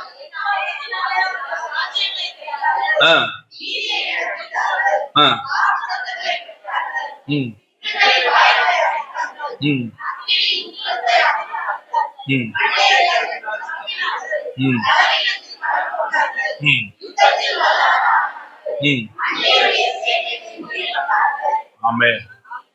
இதை நல்லா எழுதி எங்க வச்சுக்கோங்க, இல்ல ஏதாவது ஃப்ரேம் பண்ணி வச்சுக்கோங்க. இந்த வார்த்தைகளின்படி கர்த்தர் உங்களை எழுப்புகிறார் விசுவாசத்துல. இங்க வந்து என்ன போடுறா, விசுவாசத்தினாலே கர்த்தர் அவர்களுக்காக ராஜ்யங்கள் ஜெயித்தாருன்னு போடல. விசுவாசத்தினாலே கர்த்தர் அவர்களுக்காக நீதியை நடப்பித்தாருன்னு போடல. அவர்கள் ஜெயித்தார்கள், அவர்கள் ஜெயித்தார்கள், அவர்கள் ஜெயித்தார்கள், அவர்கள் மேற்கொண்டார்கள். சரி, ஒரு முக்கியமான காரியத்துக்காக நான் ஜெபிக்க போகிறேன். இப்பொழுது நம்ம ஜெபிக்க போறோம், அவ்வளவுதான். செய்தி முடிச்சுட்டு ஜெபிக்க போறோம். முத எனக்கு ரொம்ப வந்தது ஆண்டவர் சொல்லிட்டே இருக்காரு. எந்தெந்த இடங்களிலே பூமி வந்து கர்த்தருடையது, பூமி யாருடையது? அப்போ எந்த இடத்திலும் யாருக்கும் வந்து நம்மளை வரக்கூடாதுன்னு சொல்றதுக்கு உரிமை கிடையாது. புரியுதா? எந்த இடத்துலயும் யாருக்கும் வந்து நம்மளை வரக்கூடாதுன்னு சொல்றதுக்கு. ஒரு ஊர் எடுத்துக்கோங்க, அந்த ஊர்ல ஒரு விசுவாசி கூட இல்லை அப்படின்னா நம்ம என்ன பண்ணலாம்? ஊருக்குள்ள இல்ல, ஏசு சொல்லி இருக்கிறார், உங்களுக்கு பிடிக்காத ஊருக்கு போனா காலை என்ன பண்ணுங்க, தூசியை உதறி தள்ளிட்டு வந்துருங்க. அந்த ஊரோட ஆக்கின தீர்ப்பு அதிகமா இருக்கும். பண்ணலாம், ஆனா நம்ம போகணும்னு நினைச்சா போலாம். யாரும் எதிர்த்து நிக்க அதிகாரமே சரியா? நம்ம என்ன ஜெபிக்க போகிறோம்னா, அப்படி எதிர்த்து நிற்கிறவர்கள், பிரச்சனை செய்கிறவர்கள், அவர்களுக்கு ஒரு தருணம் கொடுக்குறோம். என்ன தருணம் கொடுக்குறோம்னா, ஒண்ணு அவங்க என்ன பண்ணணும், சமாதானமாய் வரணும். இல்லை என்றால் அவர்கள் இந்த ஏரியாவை விட்டு வேற எங்கேயாவது போய் குடிபெயர வேண்டும். புரியுதா? இப்ப நான் ஒண்ணு சொல்றேன். இப்ப இந்த காரியத்துக்கு ஜெபிக்கணும்னு அவசியமா இல்லையா? இல்ல, இப்ப நீங்க ஜெபிக்கலாம், நாளைக்கு அந்த பில்டிங் இடிச்சு கொடுத்துருமா, அப்படிலாம் ஒண்ணும் இல்லையில. ஆனா நம்ம ஜெபிக்கணும். புரியுதா? இதான் இன்னைக்கு பிரசங்கமே இதுதான். ஆனால் என்ன பண்ணணும்? ஜெபிக்கணும். ஏனென்றால் பூமியின் எல்லைகள் கர்த்தருடையது.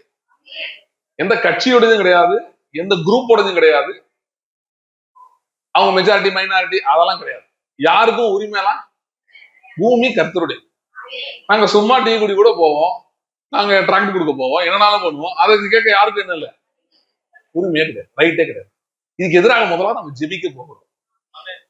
ஓகே, இதெல்லாம் யாரோ பிரசங்கம் பண்ணிருக்காங்களான்னு தெரியாது. நான் உங்களுக்கு ஒன்று சொல்றேன் பாருங்களேன். நம்ம ஜெபம் பண்ணா என்ன நடக்கும்னு சொல்றேன், இதெல்லாம் தெரிஞ்சுக்கணும். அதுக்காக தான் வெளிப்படுத்தல் 9ஆம் அதிகாரம் 14 இருந்து வாசிங்க.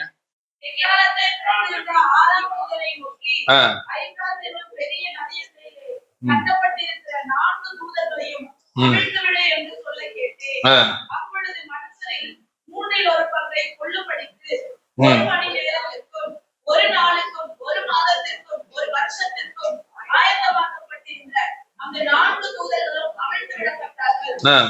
குதிரைகளாகிய ராணுவங்களின் தொகை 20 கோடியாக இருந்தது. அவைகளின் தொகையை சொல்ல கேட்டேன். குதிரைகளையும் அவைகளின் மேல் ஏறி இருந்தவர்களையும் நான் தரிசனத்தில் கண்ட விதமாவது, அவர்கள் அக்கினி நிறமும் நீல நிறமும் கந்தக நிறமுமான மார்க்கவசங்களை உடையவர்களாய் இருந்தார்கள். குதிரைகளுடைய தலைகள் சிங்கங்களின் தலைகளை போல இருந்தன. அவைகளுடைய வாய்களில் இருந்து அக்கினியும் புகையும் கந்தகமும் புறப்பட்டன.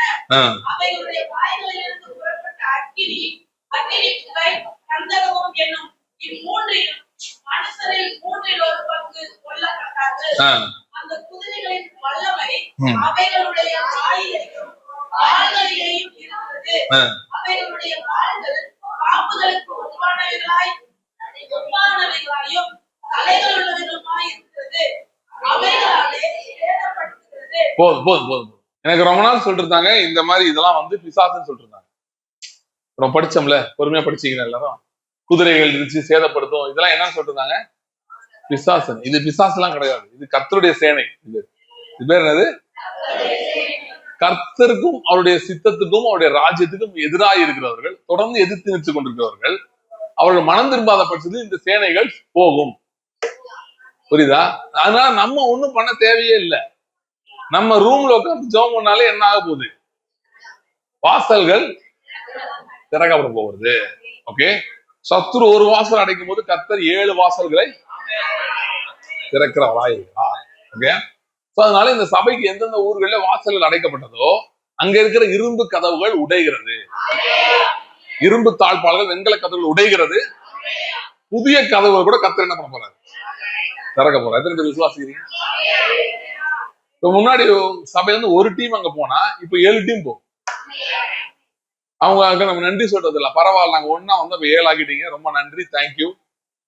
சரியா? இதுதான் கர்த்தர் செய்ய போகிறார். இதெல்லாம் வந்து சில அடையாளங்கள், அற்புதங்கள், அடையாளங்களா இது நடக்க போகுது. ஆனா நம்ம இதுக்கு ஜெபிக்கணும். ஜெபிக்கும் போது கர்த்தர் என்ன செய்ய போறார்? நிச்சயமா செய்ய போறார். சரி, ஜெபிக்கலாம்.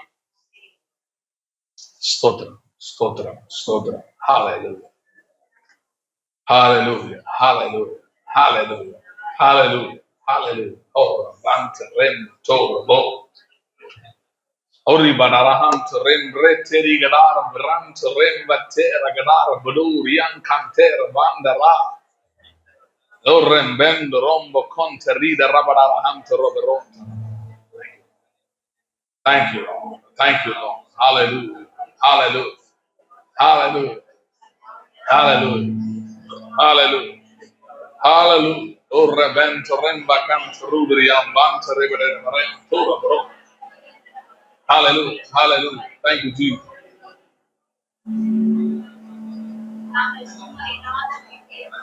Stotram, stotram, stotram. Stotram, stotram. Hallelujah, hallelujah, hallelujah. Hallelujah, hallelujah, hallelujah, hallelujah, hallelujah. Hallelujah, hallelujah, hallelujah, hallelujah, hallelujah, hallelujah. Thank you, Jesus. Hallelujah, hallelujah. Thank you, Lord. Thank you, Lord. Hallelujah, hallelujah. Stotram, stotram, stotram, stotram. Hallelujah, hallelujah, hallelujah, hallelujah. Stotram, stotram, stotram, stotram, stotram, stotram, stotram.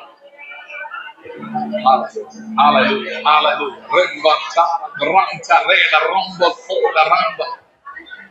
Reda ramba tara brum tirigara hamurion tara berayam tara tara baram dare berayam dare hera brum tirigara bram tirimba tara andoro brum dara baram tara tara ho berayam dara bram dara berayam oram bam tara berayam dara brum dara berayam dara barom dara berayam. Thank you, Jesus. Thank you, Jesus. Ora barara hanto rimba tera bronda rabarayanda rabarayanda rabarayanda. Hallelujah, hallelujah, hallelujah, hallelujah, hallelujah, hallelujah. Rebanara hanto rumbo tore banda raganara bronza rebado. Ora banta re branda rebarayanda rabarayanda condora baranda rabarayanda rigadoro bronza rina mamba. Hallelujah. Hallelujah, hallelujah. Rembrandara variante riunte rivedere granta rabadora. Hallelujah, hallelujah, hallelujah, hallelujah. Thank you, Jesus. Thank you, Jesus. Hallelujah, hallelujah. Oh. Thank you, Jesus. Hallelujah. Hallelujah, hallelujah, hallelujah. Run, run, cerebreum, cerebreum, pandara barayam, dulu barandara barandara barandara Rembaram Sarabaram, Durian,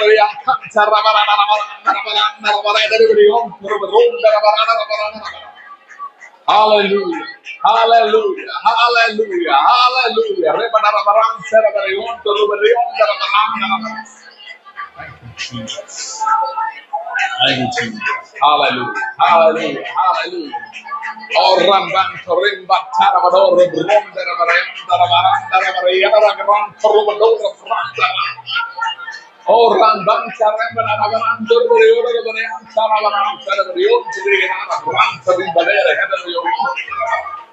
thank you, Father. Thank you, Father. Thank you, Father. Thank you, Father. Remba Toro, Ron, Sarabana, Baran, Ron, Rembon, Remba,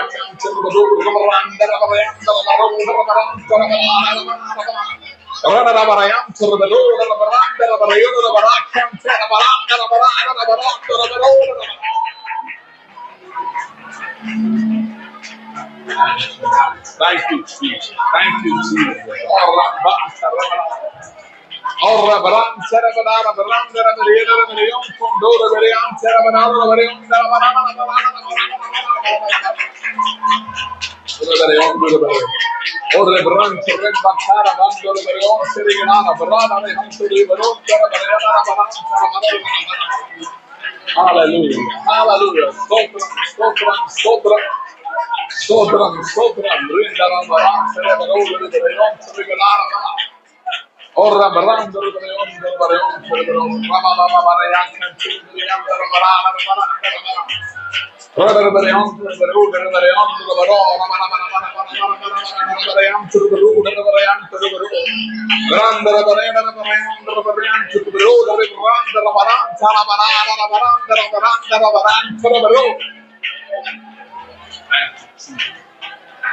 thank you, Jesus. Ora bamba sara brundo. Ora banda reveryan cervedere bronto ribenara banda reverana branda reverana. Rumbo tara baron cerveru ramana baranda reveryan. Ora branda reveron reveryan cerveru reveryan cerveru. Thank you, Jesus. Thank you, Jesus. Thank you, Jesus. Ora branda reveryan cerveru. Oh, Rambanza, Rembantara, Baronda, Baro, Ora Baranta, Brent Riban, Ora Baronda, Baranta, Baranta, Baro, Ora Branta, Baro, Cantara, Baranda, Baro, Eren Renton, Tora, Manta, Ramba, Tora, Baro, Branta, Ribanara, Hunter, Baronta, Barayaga, Baranta, Baro. Thank you, Jesus. Thank you, Jesus. Thank you, Jesus. Thank you, Jesus. Hallelujah. Hallelujah. Hallelujah. Hallelujah. Thank you, Lord. Thank you, Lord. Hallelujah. Hallelujah. Hallelujah. கர்த்தருடைய பட்டயம் எழும்புகிற நாட்கள் இது. கர்த்தருடைய பட்டயம் எழும்புகிற நாட்கள் இது. Hallelujah. Hallelujah. ஸ்தோத்திரம், ஸ்தோத்திரம். Hallelujah. கர்த்தருடைய பட்டயம் எழும்புகிற நாட்கள் இது. Hallelujah. Hallelujah. முந்தின நாட்களில் எழும்பினது போல, முந்தின நாட்களில் எழும்பினது போல கர்த்தருடைய பட்டயம் எழும்புகிறது. Hallelujah. Hallelujah. Thank you, Lord. Thank you, Lord. Hallelujah. Hallelujah. Hallelujah. Thank you, Lord. Thank you, Lord. Hallelujah.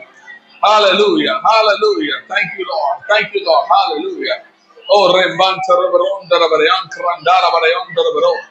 Oh, Rebababanayan, Kondarabayan, Darabayan, Darabaro. Hallelujah.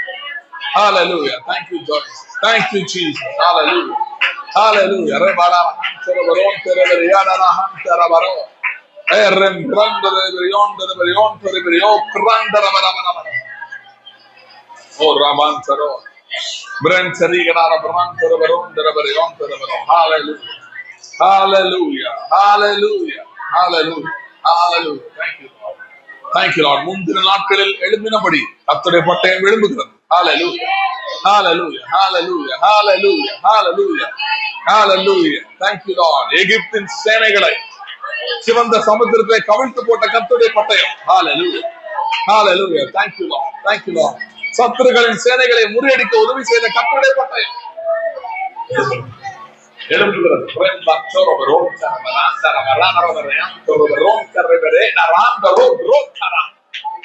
Thank you. Thank you. Thank you. சத்துருக்களின் சேனைகள் முறியடிக்கப்படுகிறது.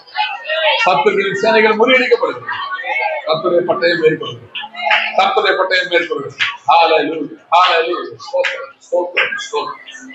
ஸ்தோத்திரம். ஆண்டவரே, இந்த நாளில் வார்த்தைகளுக்காக நாங்கள் நன்றி செலுத்துகிறோம். ஆண்டவரே, இந்த சபையிலே ஒரு விசுவாச வீரர்களின் கூட்டம் தைரியமாய் சத்துருவின் பாளையத்துக்குள் பிரவேசித்து பிசாசின் சேனைகளை முறியடிக்கிற கூட்டம் எழும்புகிறதுக்காய் ஸ்தோத்திரம். கர்த்தருடைய கரம் கிரியை செய்கிறதுக்காய் ஸ்தோத்திரம். ஹalleluya hallelujah hallelujah hallelujah. கர்த்தருடைய கரம் கிரியை செய்கிறதுக்காய் ஸ்தோத்திரம். கர்த்தருடைய கரம் கிரியை செய்கிறதுக்காய் ஸ்தோத்திரம். ஹalleluya hallelujah hallelujah hallelujah hallelujah. Oh rabanta rada rabba pera rada rada rada rada pera rondo barianta rada. Hallelujah hallelujah. Rabaran pera bosta ramarana ramaranta ramarana ramarana. Hallelujah hallelujah hallelujah. Thank you Lord. Oh rabanta ro. ஜெயத்தின் மேல் ஜெயம் உண்டாகிறதுக்காய் ஸ்தோத்திரம். ஜெயத்தின் மேல் ஜெயம் உண்டாகிறதுக்காய் ஸ்தோத்திரம். துக்க நாட்கள் முடிந்து போகிறதுக்காய் ஸ்தோத்திரம். Thank you Lord. Thank you. ஒரு நேரத்து pastor ஜோக்காக நான் ஜெபிக்கிறேன். ஒரு குடும்பத்துக்காக ஜெபிக்கிறேன். ஆண்டவரே இன்னும் கூர்மையான பட்டயமாய் மாற்றுகிறதுக்காய் ஸ்தோத்திரம். ராகாப் சொன்னது போல உங்களை குறித்த பயம் இந்த தேசத்து குடிகளுக்கெல்லாம் பிடித்திருக்கிறது. எங்கள் இருதயம் உங்களுடைய செய்திகளை கேட்ட போது கரைந்து போயிட்டு என்று சொன்னது போல அப்படியே கர்த்தருடைய பயங்கரம் கிரியை செய்கிறதுக்காக ஸ்தோத்திரம். சத்துருக்கள் எதிராக கிரியை செய்கிற கர்த்தருடைய பயங்கரம் கிரியை செய்கிறதுக்காக ஸ்தோத்திரம். அன்றைய சகோதரனின் குடும்பத்தையும் மேன்மைப்படுத்தி உயர்த்த போகிறபடியா நன்றி செலுத்துகிறோம். Thank you Lord, thank you Lord, thank you Lord. கனத்தின் நாட்கள், மகிமையின் நாட்கள் வருகிறதுக்காக ஸ்தோத்திரம். சபையிலுக்கு ஒவ்வொருக்காகவும் ஜெபிக்கிறேன். ஆண்டவர் சபைக்கு சொல்லி இருக்கிற வார்த்தைகளுக்காக நினைவு கூறுகிறோம், நன்றி செலுத்துகிறோம். சீக்கிரத்தை இவர்களுக்கு ஒரு சொந்தமான இடம் வரப்போவதுபடியா நன்றி. நீ சொன்ன எல்லா வார்த்தைகளும் நிறைவேற போகிறதுக்காக நன்றி செலுத்துகிறோம். என் வார்த்தையை தீவிரமாக நிறைவேற்றுவேன் என்று சொன்ன கர்த்தர் இதை நிறைவேற்றும்படியாக ஜெபிக்கிறேன். அடுத்த வருஷத்தின் முடிவுக்குள்ளாக இந்த சபையிலே ஒரு பெரிய பொருளாதார மாற்றம் ஏற்படும்படியாக நான் ஜெபிக்கிறேன். ஒரு பொருளாதார முன்னேற்றம் பெரிய விதத்தில் நடக்கும்படியாக நான் ஜெபிக்கிறேன். விசுவாசம் இல்லாதவர்களுக்காக ஜெபிக்கிறேன். அன்றைய சோர்ந்து போயிருக்கிறதுக்காக ஜெபிக்கிறேன். மனமடைந்து மனமுடைந்து போயிருக்கிற ஒவ்வொருக்காகவும் ஜெபிக்கிறேன். நான் எதிர்பார்த்த காரியங்கள் நடக்கலை என்று சொல்லிக் கொண்டிருக்கிற ஒவ்வொருக்காகவும் ஜெபிக்கிறேன். அவர்களை தேற்றும் பலப்படுத்தும், அவர்களுக்கு அற்புதங்களை செய்து அவர்கள் விசுவாசத்தை பலப்படுத்துகிறவராக இருக்கிறபடியாக நன்றி. அப்படி செய்கிறபடியாக ஸ்தோத்திரம். ஆசீர்வதியம் இயேசு கிறிஸ்துவின் நாமத்தில் ஜெபிக்கிறோம்.